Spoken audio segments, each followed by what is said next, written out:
नमस्कार विद्यार्थी मित्रों, केम छो? मजामा?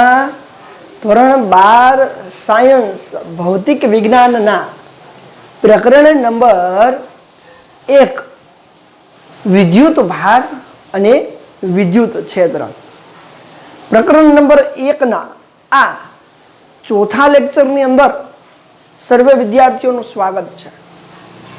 चलो विद्यार्थी मित्रों, आज आपणे लाइव स्ट्रीमिंग नी अंदर प्रकरण नंबर 1 विद्युत भार अने विद्युत क्षेत्र में हवे आगळना पोर्शन की चर्चा करवी छे।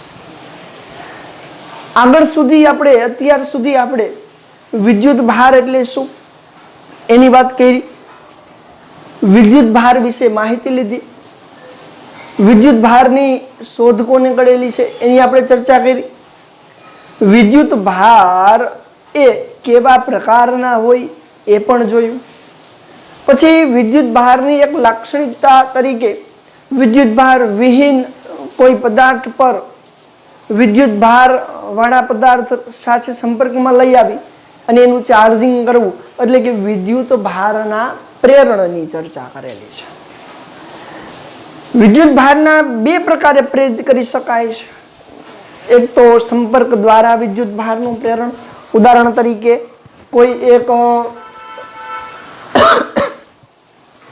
प्लास्टिक नो सळियो आम जोवो जोईए। अमुक विद्यार्थीओए छेल्ले प्रश्न करेला हता के प्लास्टिक, काच आ बधा तो अवाहक पदार्थो छे।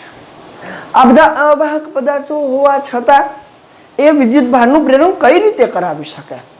तो आपणे वात करेली हती के घर्षण द्वारा कोई अवाहक पदार्थ ने घर्षण द्वारा विद्युत भार प्रेरित करी शकाय छे। एक सामान्य उदाहरण लईए। घणी बधी वखते आ अनुभवेલું उदाहरण छे के घणा बधा विद्यार्थीओ अथवा तो घणी बधी वखते आपणे जोता होईए छीए के कोई प्लास्टिकना कांसकाने कोरा वाळ साथे आपणे ओढीए छीए, ओढावीए छीए।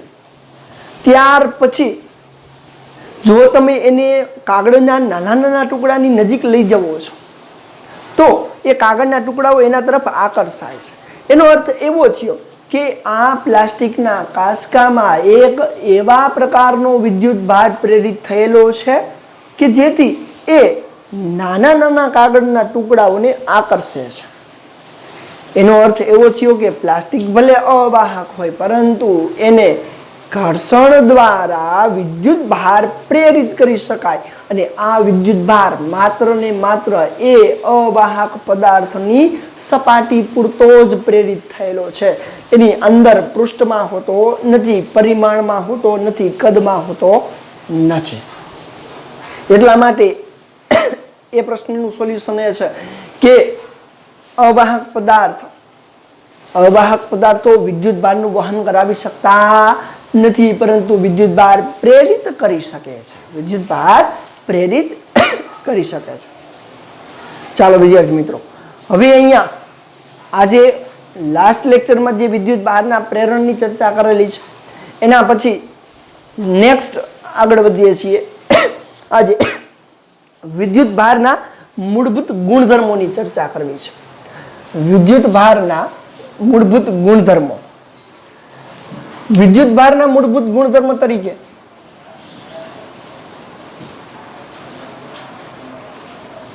विद्युत भारना मूलभूत गुणधर्मोनी चर्चा करवी छे। विद्युत भार ए केवा केवा प्रकारना गुणधर्मो धरावे छे? विद्युत भार ए केवा केवा प्रकारना गुणधर्मो धरावे छे एनी चर्चा आपणे अहींया करवी छे। तो विद्युत भारना आ गुणधर्मनी अंदर सर्वसामान्य गुणधर्म पहेलो ज गुणधर्म आपणे लेवो छे विद्युत भारनुं संयोजन। एक गुणधर्म तरीके लाक्षणिक तरीके आपणे विद्युत भारनुं प्रेरण जोई गया। विद्युत भारनुं प्रेरण सुव्यवस्थित रीते जोयुं, पण हवे एना मूलभूत गुणधर्मोनी चर्चा करवी छे। तो सौथी पहेलो ज गुणधर्म विद्युत भारनो पहेलो ज गुणधर्म एटले के विद्युत भारनुं संयोजन।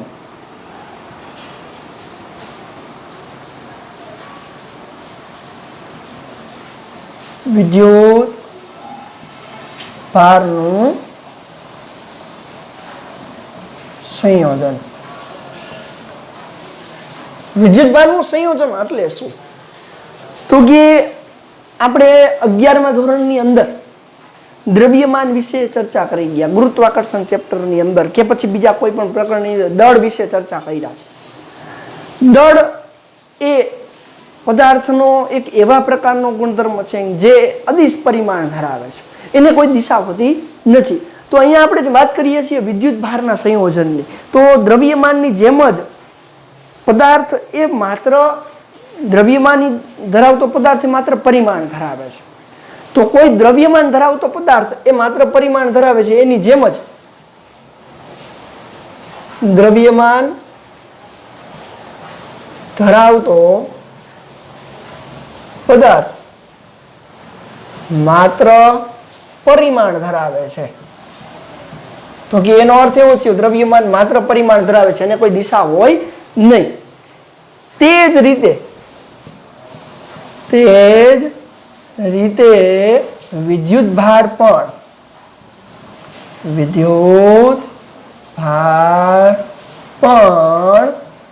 માત્ર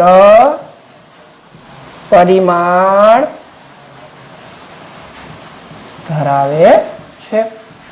જો પછી વિદ્યુત ભાર માત્ર ને માત્ર પરિમાણ જ ધરાવતો હોય, વિદ્યુત ભાર માત્ર પરિમાણ ધરાવતો હોય તો પછી એનું સંયોજન એટલે જેમ દ્રવ્યમાનના સરવાળા અને બાદબાકી સાદી રીતે કરતા હતા, સરળતાથી બેઝિક રીતે કરી શકાય, એ જ રીતે વિદ્યુત ભારના પણ સરવાળા બાદબાકી બેઝિક રીતે કરી શકાય. એટલે કે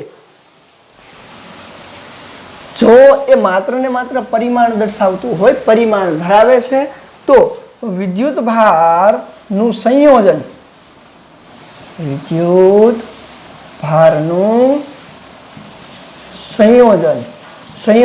એટલે કે વિદ્યુત ભારનું તંત્ર,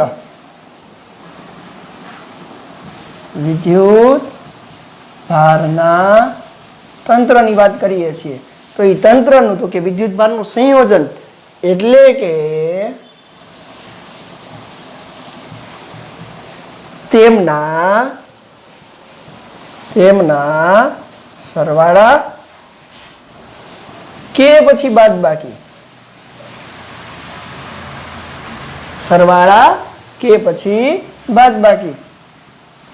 સરળતાથી કરી શકાય છે. ઉદાહરણ તરીકે કોઈ એક વિદ્યુત ભાર તંત્ર છે. વિદ્યુત ભાર તંત્ર એટલે શું, પેલા એ ખબર હોવી જોઈએ.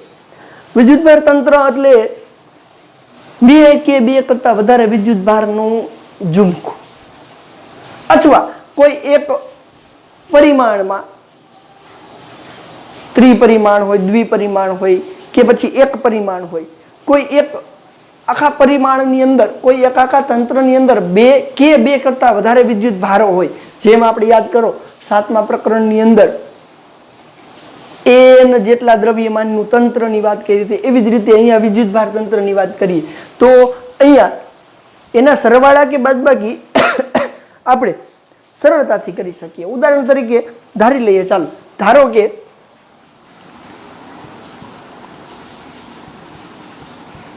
કે કોઈ એક તંત્રમાં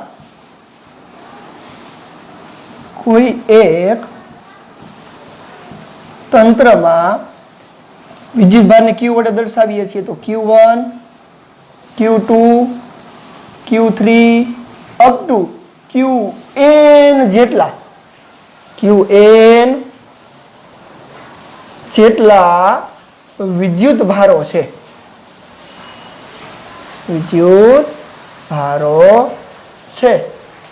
તો આવા વિદ્યુત ભારનું સંયોજન એ પરિણામી વિદ્યુત ભાર આપે છે.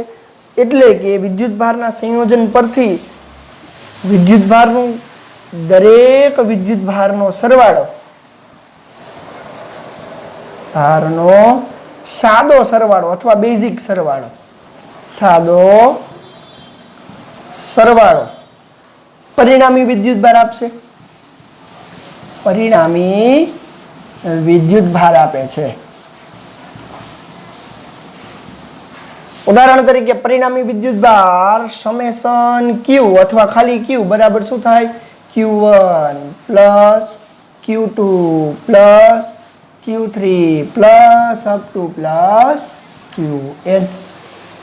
તો આને આપણે કહી શકીએ કે વિદ્યુત ભારનું સંયોજન એ એકદમ સાદા સરવાળાની જેમ જ થાય છે. જેમ દ્રવ્યમાન n કણોના બનેલા દ્રવ્યમાનનું જેમ સરવાળો થાય છે એવી જ રીતે અહીંયા આપણે વિદ્યુત ભારનું સંયોજન કરી શકીએ છીએ. એકાદું ઉદાહરણ લેવું હોય તો લઈ શકાય. ઉદાહરણ તરીકે કોઈ એક વિદ્યુત ભાર તંત્ર છે.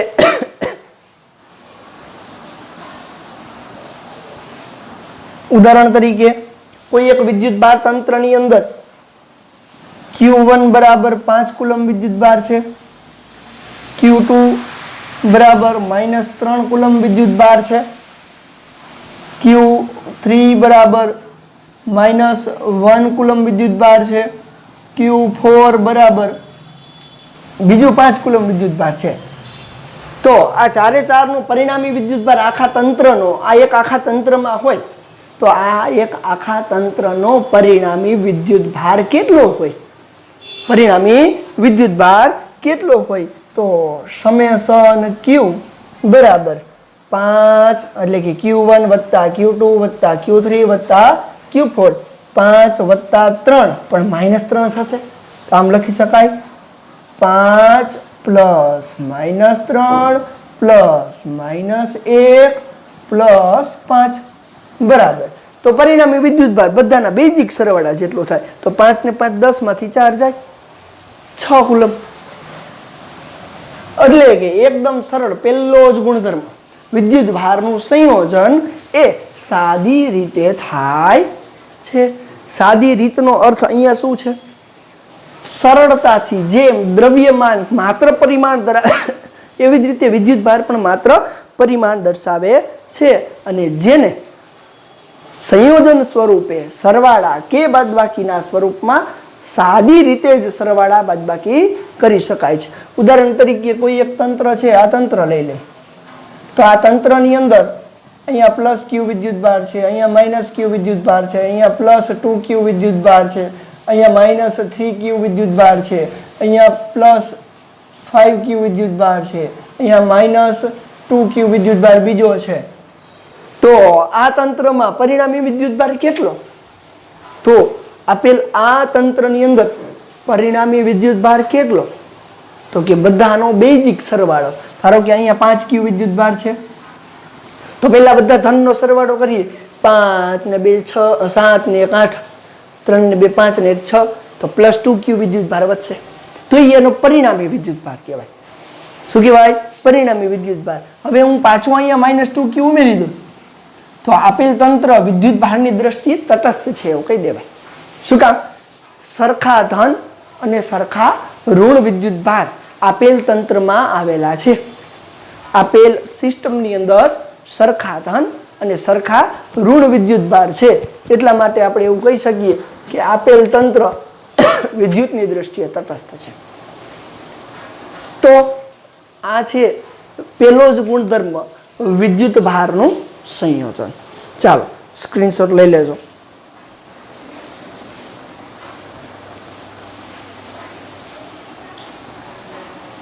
હવે આપણે વાત કરીએ નેક્સ્ટ ગુણધર્મની. વિદ્યુત ભારનું સંયોજન સ્વરૂપે આપણે પેલો ગુણધર્મ લીધો.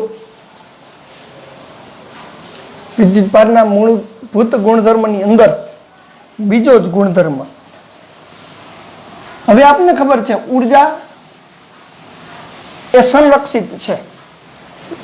ઉર્જા એ સંરક્ષિત છે એટલે કે ઉર્જાનું સંરક્ષણ થાય છે. ઉર્જાનું સંરક્ષણ થાય છે. એવી જ રીતે કોઈ ચોક્કસ પરિસ્થિતિમાં વિદ્યુત ભાર પણ સંરક્ષિત થયેલો હોય છે. ચોક્કસ પરિસ્થિતિની વાત કરીએ છીએ. જેમ આપણે ઉર્જા સંરક્ષણના નિયમને જાણીએ છીએ કે ઉર્જા સંરક્ષણનો નિયમ એવું કહે છે કે ઉર્જાનો વ્યય પણ શક્ય નથી, નાશ પણ શક્ય નથી અને નવી ઉર્જા બનતી પણ નથી. એક ઉર્જામાંથી બીજી ઉર્જામાં માત્ર ને માત્ર રૂપાંતર થાય છે. અહીંયા પણ કંઈક એવા જ પ્રકારનો વિદ્યુત ભારનો ગુણધર્મ ચોક્કસ પરિસ્થિતિ માટે છે, જેને આપણે વિદ્યુત ભાર સંરક્ષણ તરીકે ઓળખીએ છીએ. તો બીજો ગુણધર્મ છે વિદ્યુત ભારનો બીજો ગુણધર્મ તરીકે વિદ્યુત ભારનું સંરક્ષણ.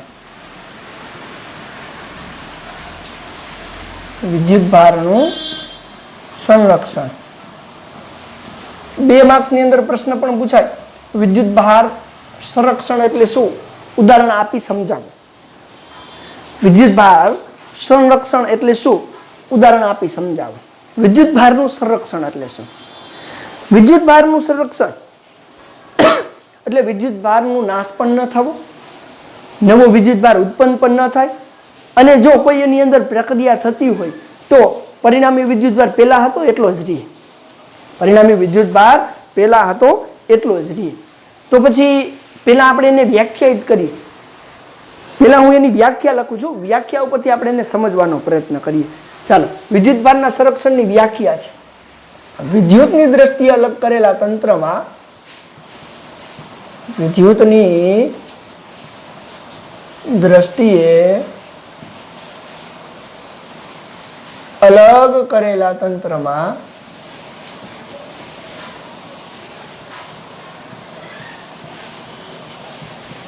કોઈ પણ પ્રક્રિયા કરવામાં આવે, કોઈ પણ પ્રક્રિયા કરવામાં આવે, વિદ્યુતની દ્રષ્ટિએ અલગ કરેલા તંત્રમાં કોઈ પણ પ્રક્રિયા કરવામાં આવે તો તેમાં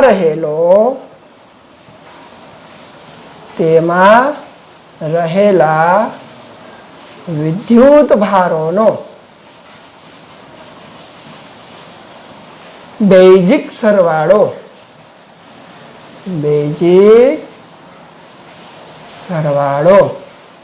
અચળ રહે છે. અચળ રહે છે. એકદમ સરળ વ્યાખ્યા. વિદ્યુતની દ્રષ્ટિએ અલગ કરેલા તંત્રમાં કોઈ પણ પ્રક્રિયા કરવામાં આવે, વિદ્યુતની દ્રષ્ટિએ અલગ કરેલા તંત્રમાં કોઈ પણ પ્રક્રિયા કરવામાં આવે, તેમાં રહેલા વિદ્યુત ભારનો બેઝિક સરવાળો અચળ રહે છે. તેમાં રહેલા વિદ્યુત ભારનો બેઝિક સરવાળો અચળ રહે છે. વિદ્યુતની દ્રષ્ટિએ અલગ કરેલા તંત્રમાં કોઈ પણ પ્રક્રિયા કરવામાં આવે, તેમાં રહેલા વિદ્યુત ભારોનો બેઝિક સરવાળો અચળ રહે છે. વિદ્યુતની દ્રષ્ટિએ અલગ કરેલા તંત્રમાં કોઈ પણ પ્રક્રિયા કરવામાં આવે, તેમાં રહેલા વિદ્યુત ભારોનો બેઝિક સરવાળો અચળ રહે છે. અચળ રહે છે. અચળ રહે છે. એકદમ સરળ વ્યાખ્યા. રેડી? તો આ વિદ્યુતની દ્રષ્ટિએ અલગ કરેલું તંત્ર, આના પહેલા પણ મેં કીધું હતું કે કોઈ એક ચોક્કસ પરિસ્થિતિ એટલે જ વિદ્યુતની દ્રષ્ટિએ અલગ કરેલું તંત્ર. વિદ્યુતની દ્રષ્ટિએ અલગ કરેલું તંત્ર. હવે આ જ વ્યાખ્યાને સમજવી હોય તો વિદ્યુતની દ્રષ્ટિએ અલગ કરેલું તંત્ર આપણે અહીંયા સ્વીકારીએ. ઉદાહરણ તરીકે કોઈ એક વિદ્યુતની દ્રષ્ટિએ અલગ કરેલું તંત્ર છે. ધારો કે આ ક્યુબ છે. આ વિદ્યુતની દ્રષ્ટિએ અલગ કરેલા આ તંત્રની અંદર ધન અને ઋણ વિદ્યુત ભારનું સંયોજન અહીંયા છે. એટલે કે અહીંયા E+ એટલે કે ધન વિદ્યુત ભાર અને E- એટલે કે ઋણ વિદ્યુત ભાર આવેલા છે. અને આ બોક્સ છે એ વિદ્યુતની દ્રષ્ટિએ અલગ કરેલું છે. વિદ્યુતની દ્રષ્ટિએ અલગ કરવું એનો અર્થ એ થશે કે અહીંયા જે તંત્ર લીધું છે એમાં અંદર એવી પ્રક્રિયા કરશું કે નવો વિદ્યુત ભાર ઉમેરાશે પણ નહીં અને વિદ્યુત ભારનો નાશ પણ નહીં થાય, છતાં પેલા જેટલો વિદ્યુત ભાર હતો એટલો ને એટલો રહેશે. એવું કહી શકાય કે આપેલ આ તંત્ર શૂન્ય અવકાશિત ચેમ્બર છે, શૂન્ય અવકાશિત વાતાવરણમાં છે, એવું કહી શકાય. હવે ખાસ જોજો, અહીંયા ધન અને ઋણ વિદ્યુત ભારના ઝુમખા ઉપર અહીંયા વિદ્યુત ભારની દ્રષ્ટિએ તટસ્થ હોય એવા કણને અહીંયા ટાર્ગેટ કરવામાં આવે. ટાર્ગેટ કરવું એટલે પ્રતાંડિત કરવું. વિદ્યુત ભારની દ્રષ્ટિએ તટસ્થ હોય એવા કોણ કોણ? ન્યુટ્રોન, આલ્ફા કણ, ફોટોન રેડી? તો અહીંયા ફોટોનનો મારો કરીએ આપણે. ફોટોન શું છે એની ચર્ચા પણ આપણે 11મા પ્રકરણની અંદર કરશું. જે વિદ્યુતની દ્રષ્ટિએ તટસ્થ છે, એક ઉર્જાનું પેકેટ છે. ઉર્જાનું એક પેકેટ છે. તો ચાલો અહીંયા ફોટોનનો મારો કરવામાં આવ્યો. વિદ્યુતની દ્રષ્ટિએ અલગ કરેલા તંત્રમાં રહેલા ધન અને ઋણ વિદ્યુત ભારના આ તંત્રમાં ફોટોનનો મારો કર્યો. ફોટોનનો જેવો મારો કરશો એટલે એમાંથી ઋણ વિદ્યુત ભાર અને ધન વિદ્યુત ભાર આમ છૂટા પડી, એટલે કે બંને એ ફોટોનમાંથી ઉર્જા મેળવે છે ને છૂટા પડે છે. બંને છૂટા, ધન અને ઋણ વિદ્યુત ભાર એટલે કે ઇલેક્ટ્રોન અને પ્રોટોન બંને છૂટા પડે છે. પરંતુ પાછો એનો જો સરવાળો કરવામાં આવે તો આખા તંત્રમાં જેટલો વિદ્યુત ભાર હતો એટલો ને એટલો રહે છે, કારણ કે ફોટોન પોતે તો વિદ્યુત ભાર વિહીન છે. ફોટોન પોતે વિદ્યુત ભાર વિહીન છે. તો કે ફોટોનનો મારો કરી શકાય, ગેમા કણનો મારો કરી શકાય, વિકિરણનો, ગેમા વિકિરણનો મારો કરી શકાય કે પછી ન્યુટ્રોનનો મારો કરી શકાય, કારણ કે એ બધા વિદ્યુતની દ્રષ્ટિએ કેવા છે? તટસ્થ છે. પણ જો અહીંયા આલ્ફા ગણનો મારો કરીએ તો અંદર વિદ્યુત ભાર ઉમેરાશે, તો આ વ્યાખ્યા ખોટી પડશે. તો આ વ્યાખ્યાને આ રીતે વ્યાખ્યાયિત કરેલી છે. વિદ્યુત ભારનું સંરક્ષણ. તો કે વિદ્યુતની દ્રષ્ટિએ અલગ કરેલા તંત્રમાં કોઈ પણ પ્રક્રિયા કરવામાં આવે તેમાં રહેલા વિદ્યુત ભારનો બેઝિક સરવાળો પેલા હતો એટલો જ, એટલે કે અચળ રહે છે. એના ઉદાહરણ સ્વરૂપે કયો એટલા ઉદાહરણ મળે, પણ આગળ આપણે લીધેલા છે એમાંથી ચર્ચા કરીએ. ઉદાહરણ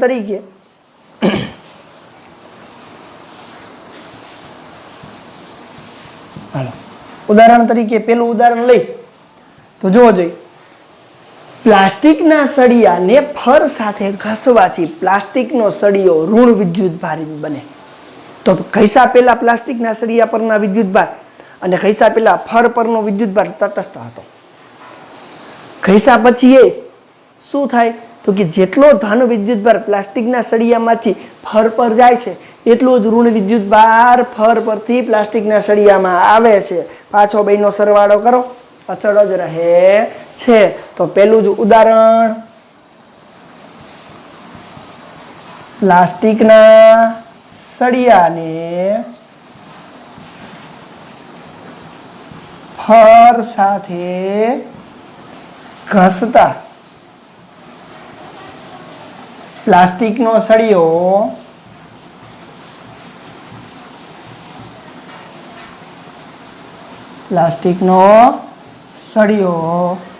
જેટલો ઋણ વિદ્યુત બને છે, જેટલો ઋણ વિદ્યુત ભારિત બને છે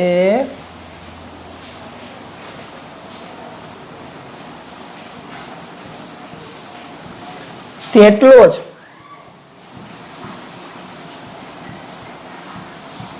ધન વિદ્યુત ભાર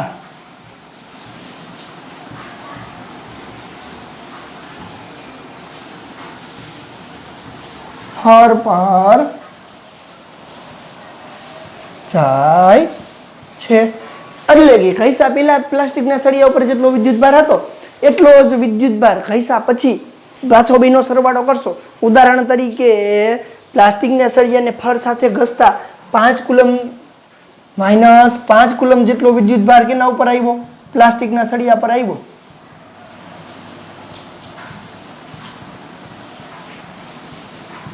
તો સામે પ્લસ 5 કુલમ જેટલો વિદ્યુત ભાર એ કેના પર ગયો હોય?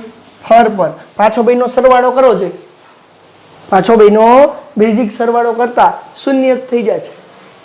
તો આ એક ઉદાહરણ લઈ શકાય. બીજું કાચના સળિયા વાળું પણ ઉદાહરણ લઈ શકાય કે કાચના સળિયાને ઊન સાથે ઘસવામાં આવે તો એ ઊન પણ જેટલો વિદ્યુત ભાર ગુમાવે છે, એટલે કે ધન વિદ્યુત ભાર ગુમાવશે, તો સામે કાચનો સળિયો એટલો ધન વિદ્યુત ભાર મેળવે છે તો કાચનો સળિયો એટલા જ ઋણ વિદ્યુત ભાર ગુમાવશે. પરંતુ પાછો બેનો સરવાળો કરવામાં આવે તો એ સરવાળો અચળ રહે છે. જેને વિદ્યુતની દ્રષ્ટિએ તટસ્થ પહેલા પણ હતા અને પછી પણ છે. એટલે કે વિદ્યુત ભારનું સંરક્ષણ થાય છે, વિદ્યુત ભારનો ક્યાંય વ્યય થતો નથી, નવો વિદ્યુત ભાર ઉત્પન્ન નથી થતો. પ્રશ્ન આપણને એવો થાય, પ્લાસ્ટિકના સળિયાને કે કાચના સળિયાને ઘસીએ છીએ તો વિદ્યુત ભાર ઉત્પન્ન તો થયો, પણ ઉત્પન્ન નથી થયો. એ માત્ર ને માત્ર આંતરક્રિયા દરમિયાન એક બીજામાં વિદ્યુત ભારનો પ્રેરિત થયો છે, નવો વિદ્યુત ભાર ઉત્પન્ન થયો નથી. તો બીજો ગુણધર્મ વિદ્યુત ભારનું સંરક્ષણ. એકદમ સરળ. વિદ્યુતની દ્રષ્ટિએ અલગ કરેલા તંત્રમાં કોઈ પણ પ્રક્રિયા કરવામાં આવે વિદ્યુત ભારનો બેઝિક સરવાળો અચળ રહે છે. વિદ્યુત ભારનો બેઝિક સરવાળો અચળ રહે છે. ઉદાહરણમાં તમે પ્લાસ્ટિકના સળિયાવાળું ઉદાહરણ લઈ શકો, અથવા કાચના સળિયાને ઊન સાથે કે રેશમના કાપડ સાથે ઘસીએ છીએ એ પણ લઈ શકો, એક આ પણ લઈ શકાય છે. અને આ આકૃતિ દ્વારા આપણે એને વ્યાખ્યાયિત કરેલો છે. ક્લિયર છે? ચાલો જોઈ લ્યો.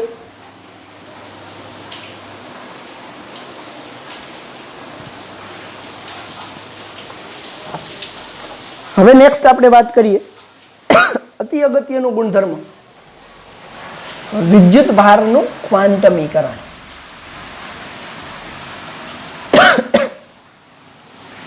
વિદ્યુત ભારનું ક્વાન્ટમીકરણ. વિદ્યુત ભારનું ક્વાન્ટમીકરણ. ક્વાન્ટમીકરણનો પહેલા તો અર્થ શું થાય એની ચર્ચા કરીએ. ત્રીજો ગુણધર્મ વિદ્યુત ભારનું ક્વાન્ટમીકરણ. આ પણ 2 કે 3 માર્ક્સની અંદર પૂછાઈ શકે એવો પ્રશ્ન છે. MCQ માટે પણ અતિ અગત્યનો પ્રશ્ન છે. વિદ્યુત ભારનું ક્વાન્ટમીકરણ. વિદ્યુત ભારનું ક્વાન્ટમીકરણ. ક્વાન્ટમીકરણનો અર્થ ગુજરાતીની અંદર એકીકરણ કહેવાય. એકીકરણ એટલે શું? બધા માટે સરખો નિયમ લાગુ પાડી શકાય એને એકીકરણ કરે. ક્વાન્ટમીકૃત કરવું, એકીકરણ કરવું. તો અહીંયા પણ વિદ્યુત ભારનું એકીકરણ કરવું છે. હવે વૈજ્ઞાનિકોના અથાગ પ્રયત્નોથી, ઘણા બધા પ્રયોગો દ્વારા, ઘણી બધી જહેમત ઉઠાવી આપણે આજે બધું ભણીએ છીએ એ આપણને અત્યારે સામાન્ય લાગે છે, પણ એને ઘણા બધા ઐતિહાસિક પ્રયોગો કરી, ઘણું બધું એને મહેનતો કરી, આખી જિંદગી એને રેડી દીધી છે. આપણે એવું વિચારીએ છીએ કે બેન્જામિન ફ્રેન્કલિન નામના વૈજ્ઞાનિકે તો માત્ર ધન અને ઋણ વિદ્યુત ભાર એવા નામ આપ્યા, પણ એ બેન્જામિન ફ્રેન્કલિને એને આ 2 નામ આપવા માટે ઘણા બધા પ્રયોગો કર્યા છે. વર્ષોની અથાગ મહેનતથી આ બધું થયું છે.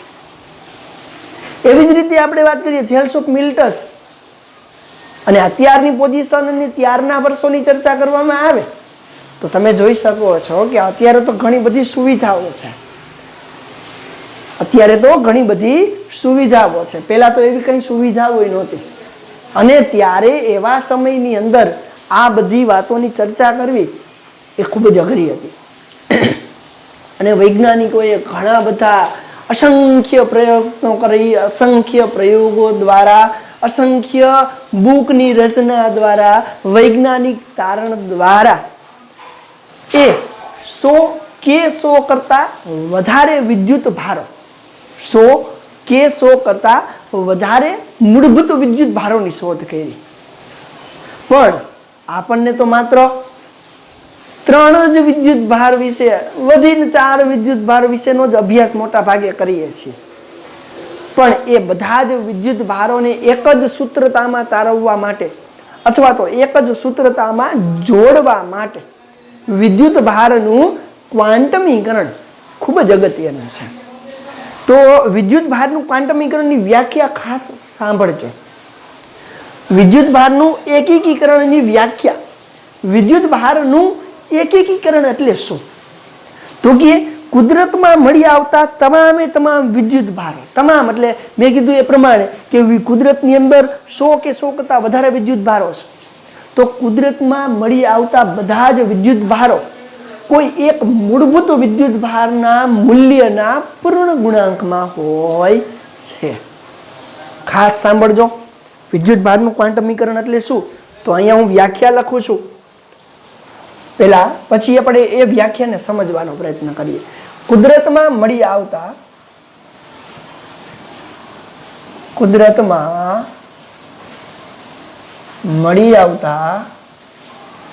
બધા જ વિદ્યુત ભારો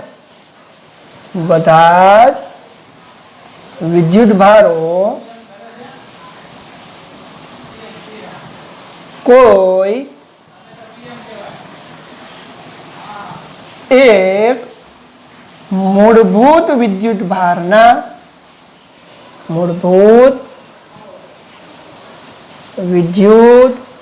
ભારના મૂલ્યના ગુણાકારના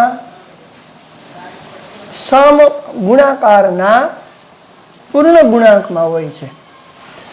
તો જોવો જોઈએ, કુદરતમાં મળી આવતા બધા જ વિદ્યુત ભારો કોઈ એક મૂળભૂત વિદ્યુત ભારના મૂલ્યના પૂર્ણ ગુણાંકમાં હોય છે.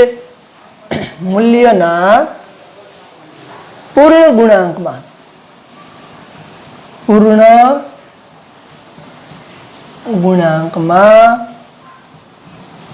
હોય છે.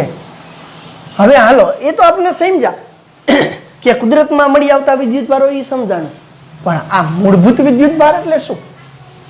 તો કે મૂળભૂત વિદ્યુત ભાર એટલે ઇલેક્ટ્રોન પરનો વિદ્યુત ભાર કે પછી પ્રોટોન પરનો વિદ્યુત ભાર, જેને E વડે દર્શાવવામાં આવે છે.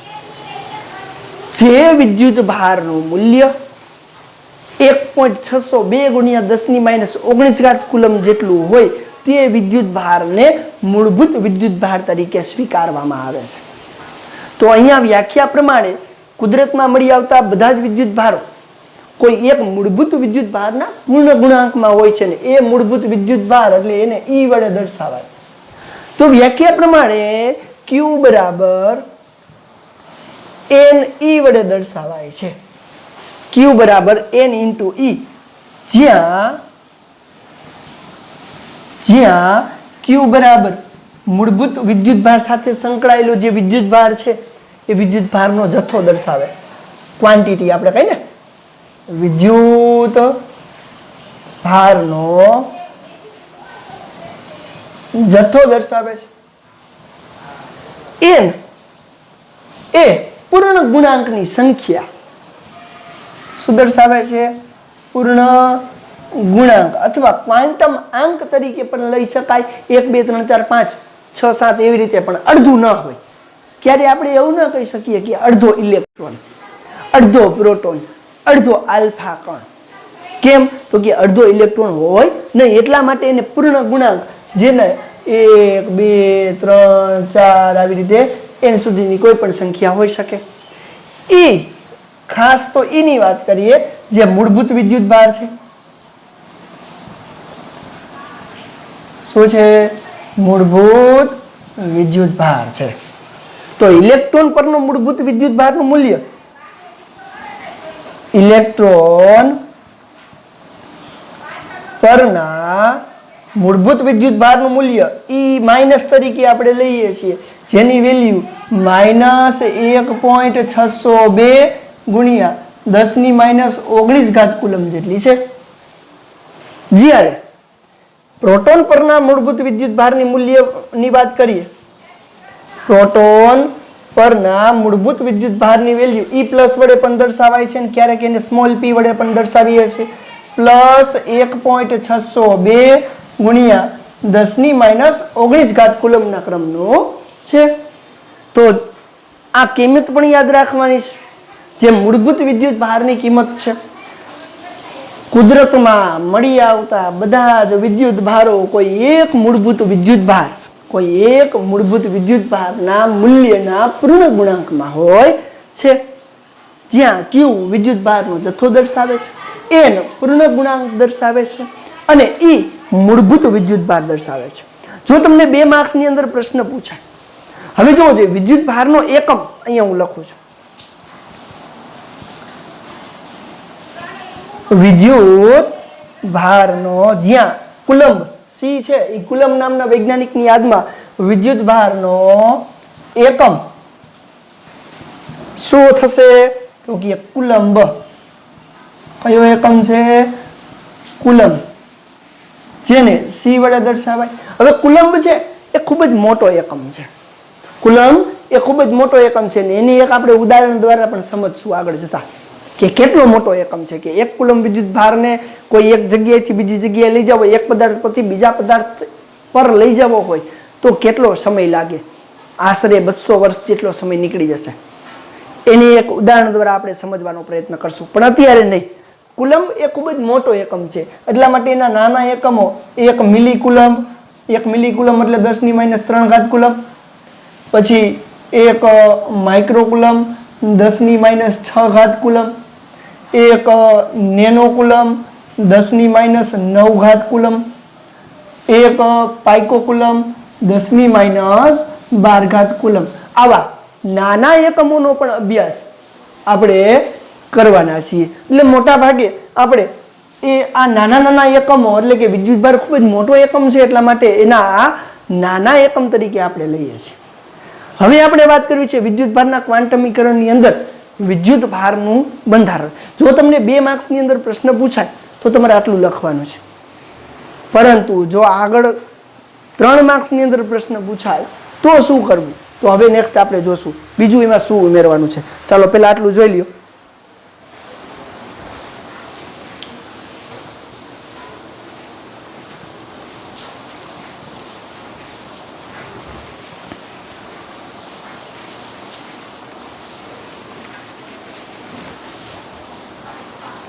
ચાલો હવે આપણે વાત કરવી છે આજ વિદ્યુત ભારના ક્વાન્ટમીકરણની અંદર.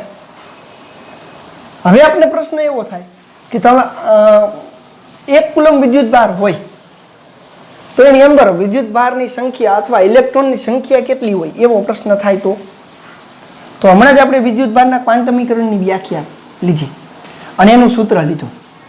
તો પ્રશ્ન આપણને એવો થાય, ક્યારેક આપણને એવો પ્રશ્ન પૂછાય કે એક કુલંબ વિદ્યુત ભાર પર ઇલેક્ટ્રોન કે પ્રોટોનની સંખ્યા કેટલી? એક કુલંબ વિદ્યુત ભાર પર ઇલેક્ટ્રોન કે પ્રોટોનની સંખ્યા, તો એક કુલંબ વિદ્યુત ભાર એટલે Q બરાબર 1 કુલંબ થાય. ઇલેક્ટ્રોન કે પ્રોટોનની સંખ્યા એની કિંમત આપણને ખબર છે 1.602 અથવા 1.6 ગુણ્યા 10⁻19 રેડી. તો એના પરનો આ વિદ્યુત ભાર છે કુલંબ. તો આપણે એમ કહીએ કે એક કુલંબ વિદ્યુત ભાર પર વિદ્યુત ભારની સંખ્યા તરીકે ઇલેક્ટ્રોનની સંખ્યા એમ પૂછે તો n બરાબર કેટલું એવું પૂછે તો Q બરાબર n × E પરથી n બરાબર Q ના છેદમાં E એકદમ સરળ 1/1.602 અથવા 1.2 ગુણ્યા 10⁻19 1/1.6 કરશો એટલે 0.625 મળશે. શું મળશે? 0.625 ગુણ્યા 10⁻+19 થઈ જશે. તો આમ લખી શકાય 6.25 ગુણ્યા 10⁻18. ઇલેક્ટ્રોન, જો ઇલેક્ટ્રોનની વાત કરતા હોય તો ઇલેક્ટ્રોન, પ્રોટોનની વાત કરતા હોય તો પ્રોટોન. હવે વૈજ્ઞાનિકોના આ તો એક સરળ છે, આગળ જતા આપણે આવા ઘણા બધા MCQ જોશું. આ માત્ર એક ઉદાહરણ લીધું છે. હવે અહીંયા વાત કરવી છે કે આ જે ઇલેક્ટ્રોન છે, પ્રોટોન છે, ન્યુટ્રોન છે, એ ઘણા બધા વૈજ્ઞાનિકોના મત મુજબ એ ક્વાર્ક્સ નામના મૂળભૂત કણોના બનેલા છે એવું માનવામાં આવે છે. ક્વાર્ક્સ નામના મૂળભૂત કણોના બનેલા છે એવું માનવામાં આવે છે. તો વૈજ્ઞાનિકોના મત મુજબ ઇલેક્ટ્રોન, પ્રોટોન અને ન્યુટ્રોન જેવા કણો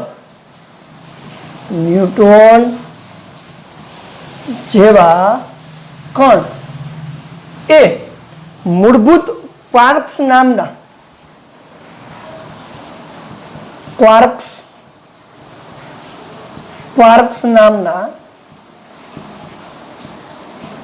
મૂળભૂત કણોના બનેલા છે.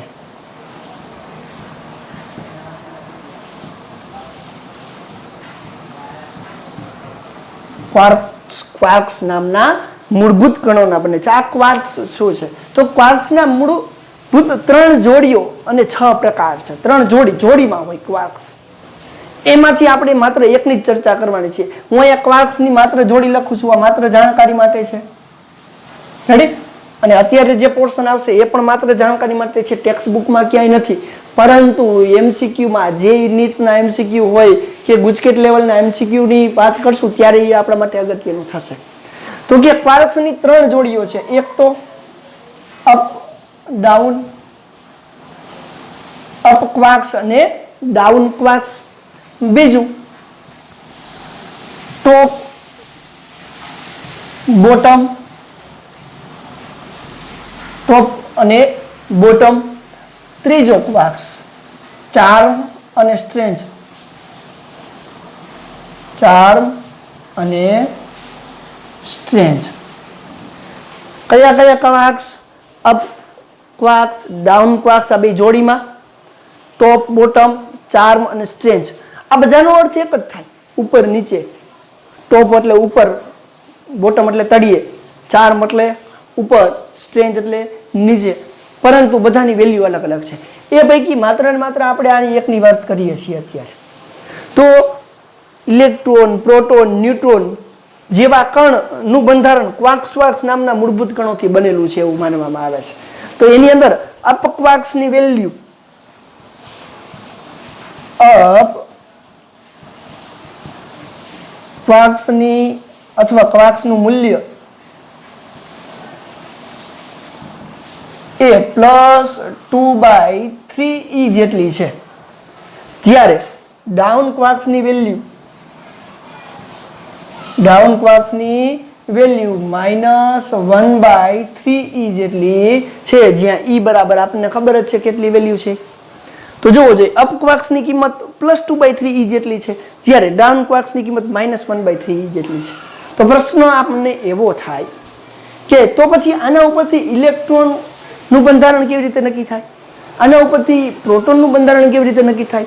આના ઉપરથી ન્યુટ્રોનનું બંધારણ કેવી રીતે નક્કી થાય? તો એ આપણા માટે એમસીક્યુ માટે ખૂબ જ અગત્યનું છે. જેના માટે અગત્યનું છે? એમસીક્યુ માટે અતિ અગત્યનું છે. તો ચાલો જોઈએ કેવી રીતે આનું બંધારણ નક્કી થાય. પહેલા હું વાત કરું છું ઇલેક્ટ્રોનનું બંધારણ.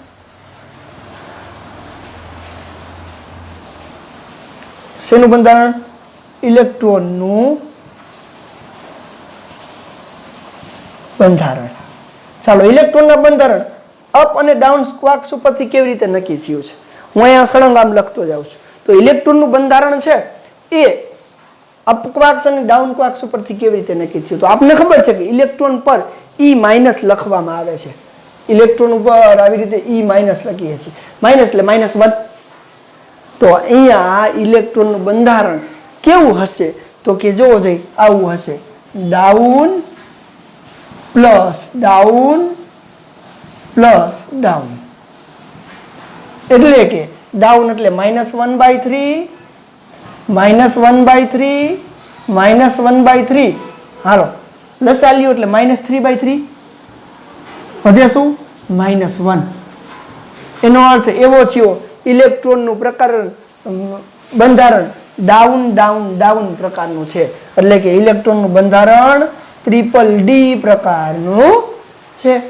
આ રીતે 3 ડાઉન ક્વાર્ક્સ મળી અને ઇલેક્ટ્રોન પર E- જેટલો વિદ્યુત ભાર રચે છે. આથી ઇલેક્ટ્રોનનું બંધારણ MCQ ની અંદર પૂછાય. કેવા પ્રકારનું છે? DDD પ્રકારનું. કેવા પ્રકારનું છે? DDD પ્રકારનું. Down down down. હવે આપણે વાત કરીએ છીએ પ્રોટોનનું બંધારણ.